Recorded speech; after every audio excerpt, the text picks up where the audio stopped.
Welcome back. Now please welcome Reed Clay, President of the Texas Nuclear Alliance and Chancellor of the Texas A&M University System, Glenn Hegar.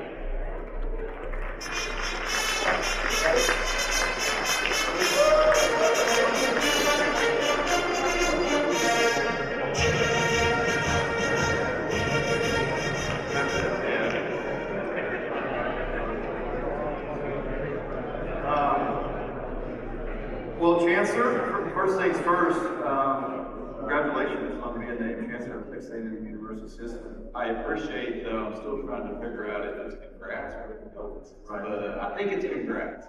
Well, let me ask you about this. I mean, 22 years of public service prior to this, and started as state rep, state senate after that, and 10 years as comptroller, more or less. What, and by the way, we talked backstage that I'll probably call comptroller no less than 2 or 3 times before this is over. What's been the biggest adjustment? What's the best adjustment, and maybe what's the worst adjustment? Yeah, I'd say first and foremost, the best adjustment is that every single day that I'm in this job in our university system of 12 different universities and 8 state agencies, 100,000 students that we have on 12 plus campuses, every day I'm around some of our students. And that's the best part. You know, it's just, they bring a lot of excitement, vigor, hope, aspiration, dream, and that's fun to be around. When you're at my age point in life, being around that much excitement, that really you're looking at some of the future leaders and the brain trust of this state and this nation. That's remarkable. You know, I think the hardest kind of adjustment is that, fortunately, as I led in, I was able to spend some time trying to develop and figure out the team that I wanted to support, which was really important. So that enabled us to hit the ground running. But part of that was just the time commitment to travel to my university, travel to my agencies, and being adjusted that I'm traveling somewhere across the state or in a plane 3 days a week. And so, and then I know you would think it wouldn't be hard, but football games are exhausting. I mean, it just, you show up and you may do an event for an elected official, or you have a tailgate. And I was telling somebody today, right after they said, "Oh, I think I'm going to do your tailgate at the next home game." And I said, "Well, I'll be right in the door." Like, I walk in the door, and that's where people start talking to me. And then during the football game, so I think I've watched like 4 plays all year. But, you know, it's also a great opportunity. We do a lot of amazing things, great students, great alumni, and it's really fun, a great opportunity to be in this role. Well, you know, it's great to hear, and I have been in that. You know, you have a great suite there at the football stadium. I'm not inviting myself, but you know, We'll see how this interview. Yeah, we'll see how it goes. But you know, it is. I mean, it's you know, you don't see a lot of football, but you know, a lot of work getting done. We'll talk about, you know, I think the passion you're talking about with respect to the kids. We'll talk about A&M's huge role in workforce development a little bit later on. But I think if I could, I'd like to step back and talk a little bit about your time as comptroller, because I think a lot of the things that the comptroller does, and in particular the things that you really oversaw while you were there, are very, you know, germane, and frankly were, you know, sort of preconditions to where we sit right now in the nuclear industry. So, you know, you oversee the state budget, very large budget. Could you talk a little bit about, everybody knows that Texas is the energy first state, it's in our DNA. Talk a little bit about how energy impacts the budget, and how oil and gas have played such a, you know, instrumental role in sort of the state's Yeah, just, you know, kind of back up at the stage, and most people know this, but when I got in my role as controller in 2015, Texas as a state, if you looked at us as a nation, we were the 12th largest economy. And in 10 short years, we went from 12 to 11 to 10 to 9 and now number 8. And soon to be number 7.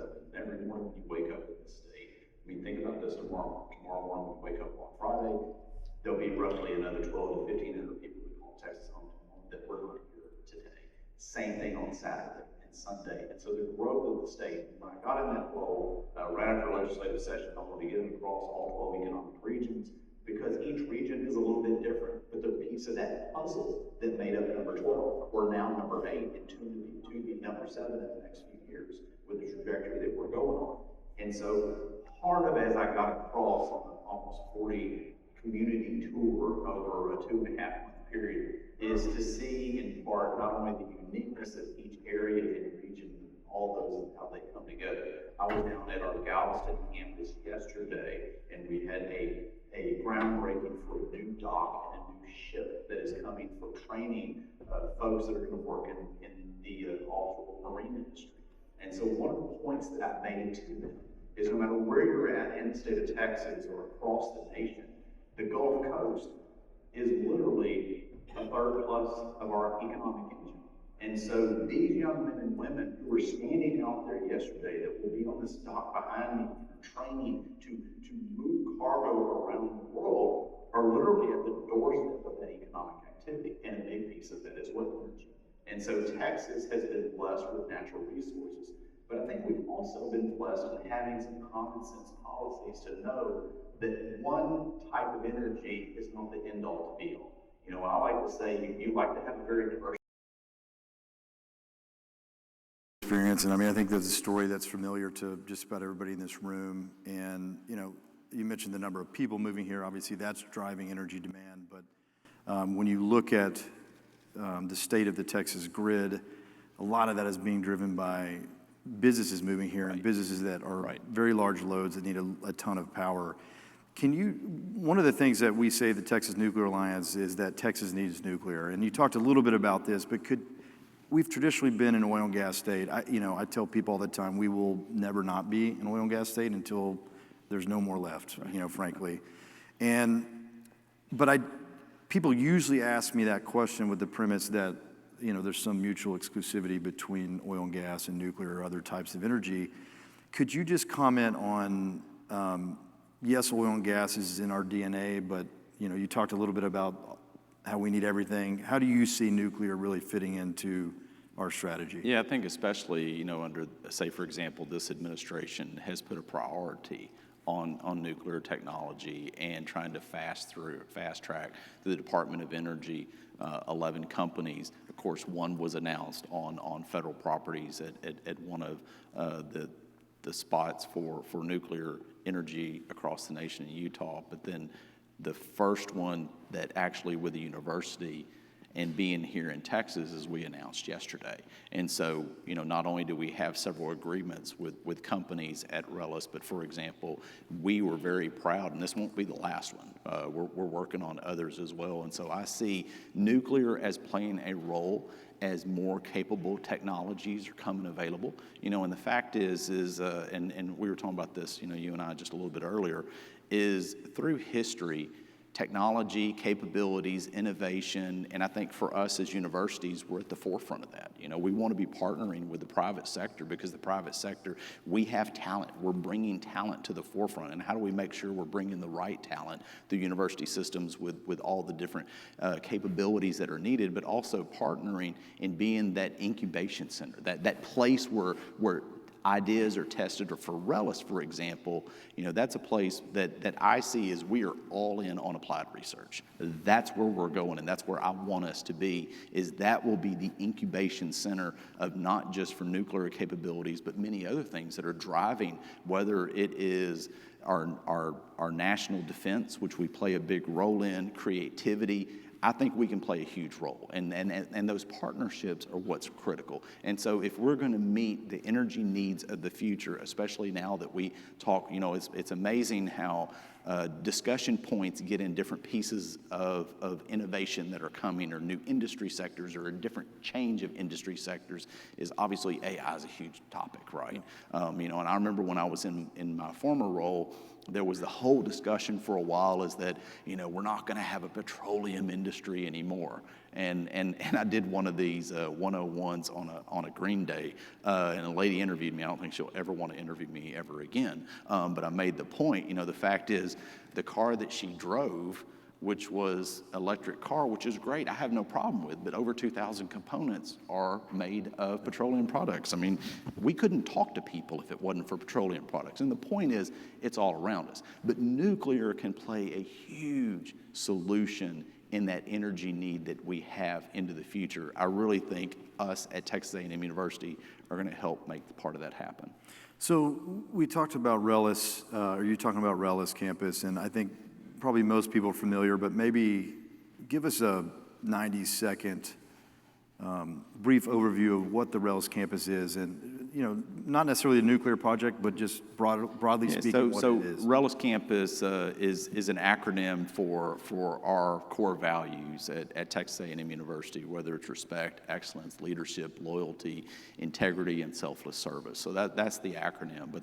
But the idea was we have this piece of property in the western part of Brazos County there where Texas A&M University is at, and the fact is this old Air Force base that's not being utilized. And my predecessor said, well, what can we do out there? And so it's been kind of a long path of different areas that we can focus on, whether it's our Texas Transportation Institute that's, if you haven't seen one, oh my gosh, the technology that they're creating, and also the car crashes are pretty spectacular to watch. Whether it is, as you mentioned, the nuclear deal, we're doing all kinds of other trainings, innovation, whether it's drone activity, whether it's for our military. When I took over this role, or right before when we had a groundbreaking, it was for a new testing mechanism that is the first one that's fully enclosed, where you're testing projectiles moving at extremely hypersonic speed. And I thought, okay, I'm in Texas and I grew up hunting and fishing, but like now as chancellor, I'm in charge of the biggest gun in the nation. That's kind of cool, right? So, we're doing all these amazing things with the federal government in testing capabilities and technologies, hypersonics, robotics, working with NASA and Johnson Space Center, are just unbelievable what's going on out there. And so now we are coming into our own, and with the growth, and as you mentioned, companies that are being created in new startups.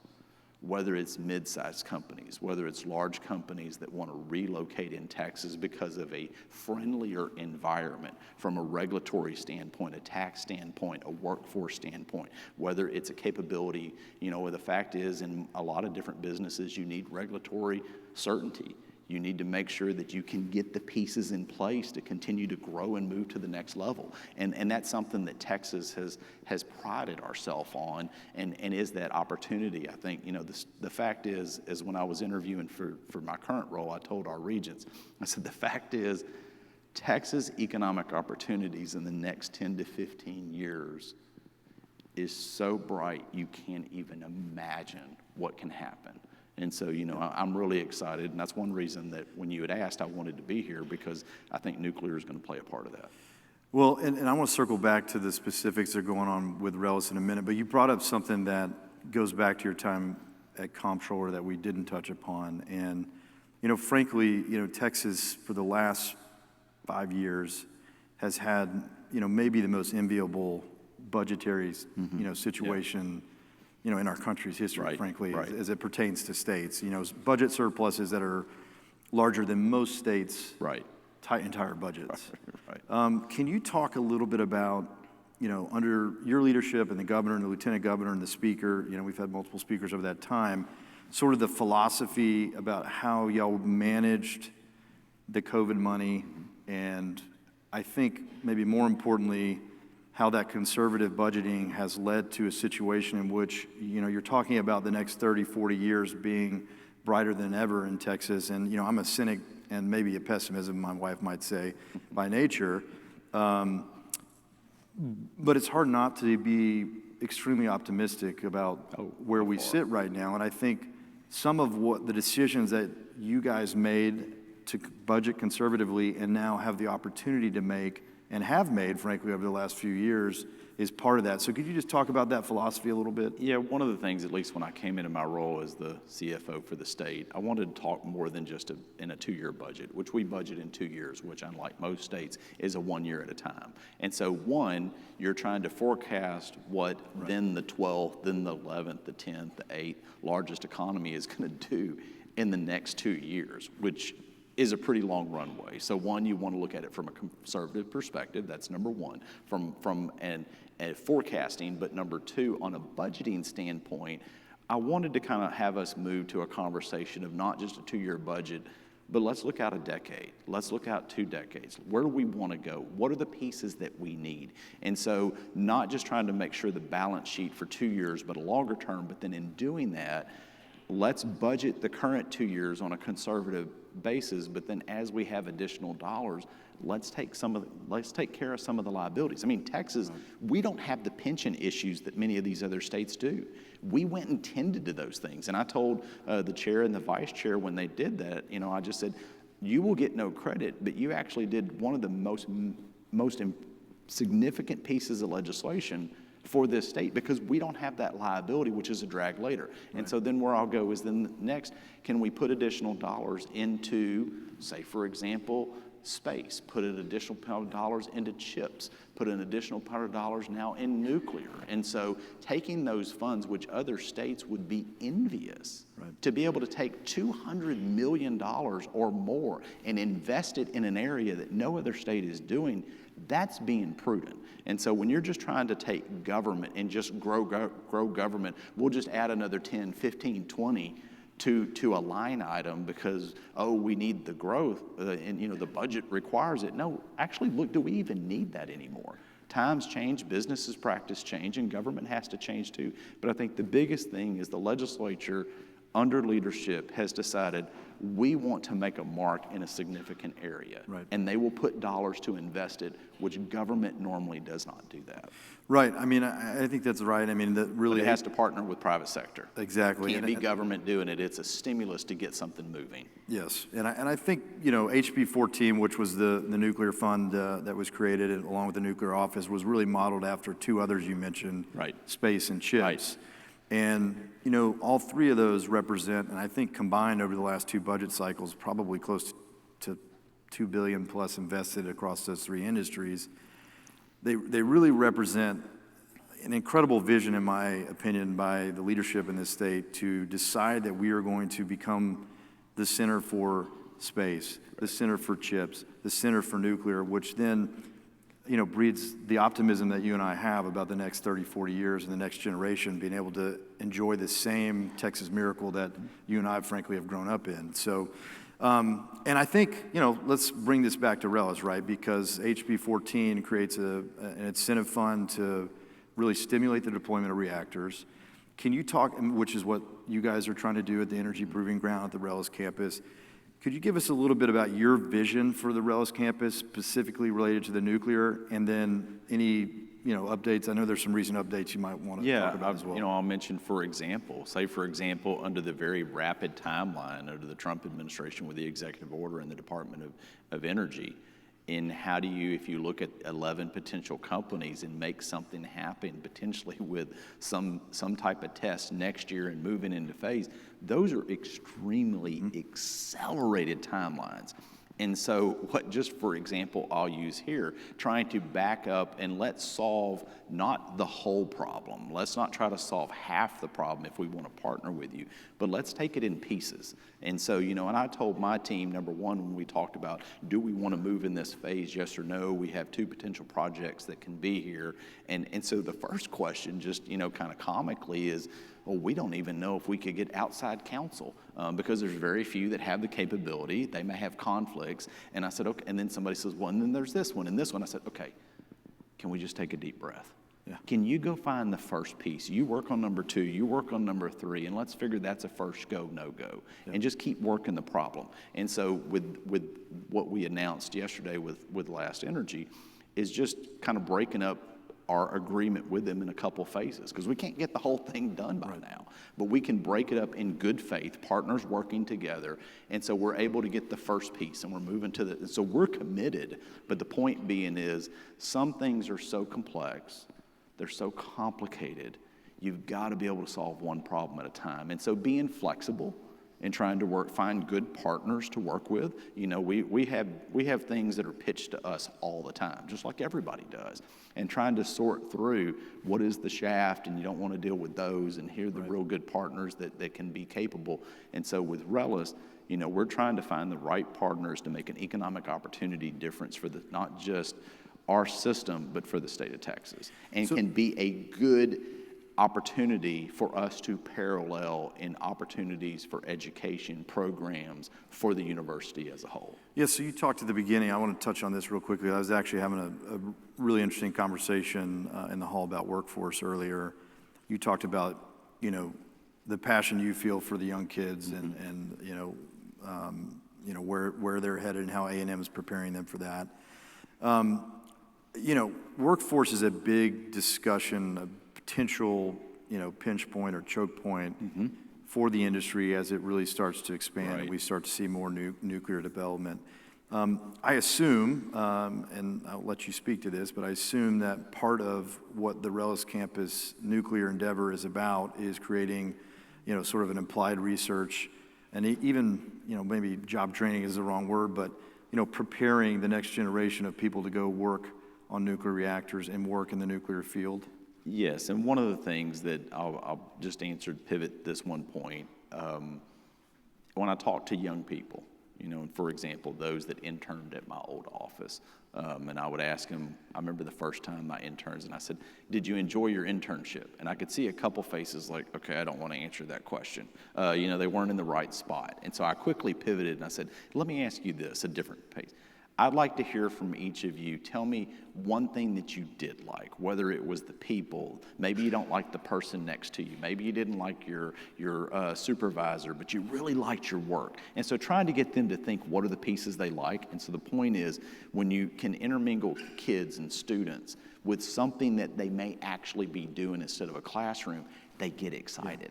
And so therefore, take for example, last year on game day, I don't know if you knew that there was one of our young students brought up a sign. Oh yeah, I love everybody nuclear. in this room knows that guy. I love nuclear energy. Gabriel, right? Oh yeah, here. yeah. I mean, it was just oh my gosh, you can't pay for advertisement like that. So if you can get the students engaged and excited, you can try to advertise all you want. Yeah. But something like that, you can't pay enough for that, right?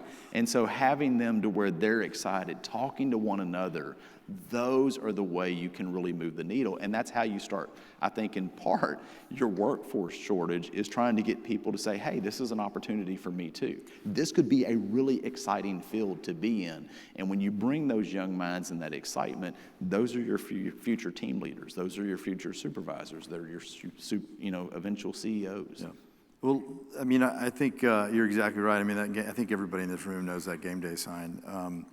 I want to pivot real quick to, and I really believe, and I was saying this outside, when you guys start to, you've down selected 5 different companies, so far, and I think when those units start to get deployed there, A&M, combined with the Texas muscle of developing a workforce for specific industries like we've done for oil and gas for decades.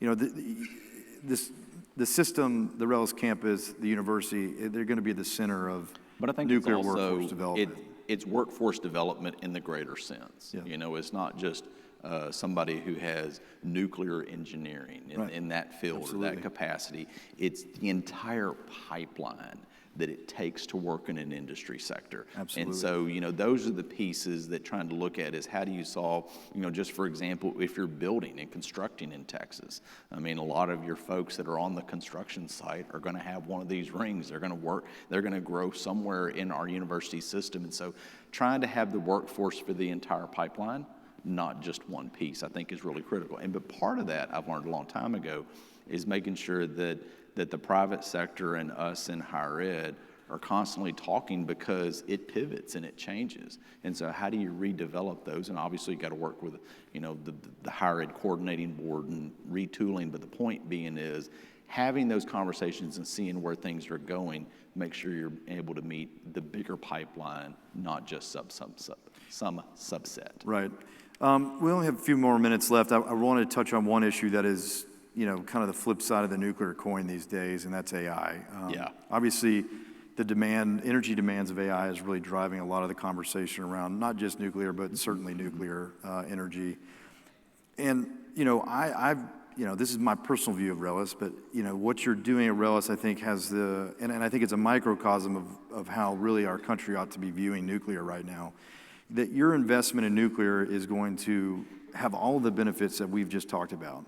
But I think it's going to have the added benefit of, potentially drawing AI research, applied AI research to your university as well, and making A&M, a leader in the AI field. So it's almost, a double whammy, so to speak. Your your thoughts on AI. You've had a very thoughtful approach to AI. How do you see the Relish Campus project playing into AI with respect to we have plans to also dovetail with AI there at the Relish campus, as others want to, because obviously that is a tool that is going to continue to be a tool into the future. But how do we make sure that we're not only at the cutting edge of it and being a partner, but we're also knowing how do we responsibly, because that's a big discussion, right? And leading that charge of how do you make sure that, and this is every technology, I think, through time, you can go as far back through history, is that any technology, people go, oh, how do we use this responsibly? That's always a question, but that doesn't mean that you just stifle something. You help develop it. And so I think that the two marry up really well. I think Texas is abundant in resources, abundant in people, abundant in opportunities, and both of those have great opportunities, and we want to be at the forefront of that. But that also means we have to partner with the private sector and have very intelligent plans and strategies about how we play a role. And I think, universities, this is one reason I was excited to move in the higher ed world in this capacity, is if you look at where economies are driven and go in the future, the next great thing that is the domino effect, universities play a significant role in that hub, not just in talent, but in really smart people working together. And you have to bring a lot of people together. You can't do it in isolation. I can't do it in isolation. And that means sometimes a lot of different competitors are right there trying to compete for the next level. Competition drives a lot of things in life, and that's a good thing. Competition's good. Look, I think the vision of marrying nuclear at AI at Texas A&M University System and the Relish campus is a great thing. Obviously, the rapid expansion of AI creates a whole bunch of uncertainty. That's right. And, I would just assume that Texas A&M and frankly, all the other university systems in the state of Texas are the ones at the forefront of developing that technology and helping us deploy that, like you said, in a very responsible way. It's interesting because people say, oh, well, that's so complex, that's so complicated. Yeah, but that brings a lot of opportunity. Exactly, yeah. You just got to be able to work one problem and another problem and bring really good people together. For me, I try to tell my folks, my job is to have people in the room who are a hell of a lot smarter than me. My job is not to be the smartest. If so, we got problems. So you bring those people together and you start solving those complex opportunities, because opportunities will follow. Okay, one more question before you go. It's a softball. There's a big game the Friday after Thanksgiving. Are you going, and who will win?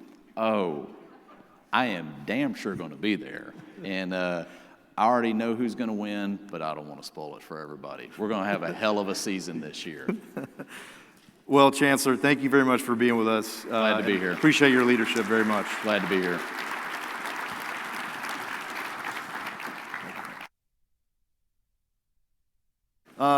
Okay, real quick, one housekeeping announcement. A bit of unfortunate news that Senator Cruz was, because of the government shutdown, was unable to get here today.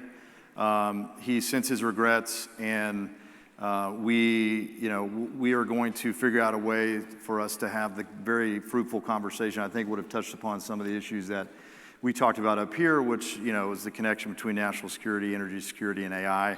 So look for some news out of us about that later. Again, apologize. He sends his regrets.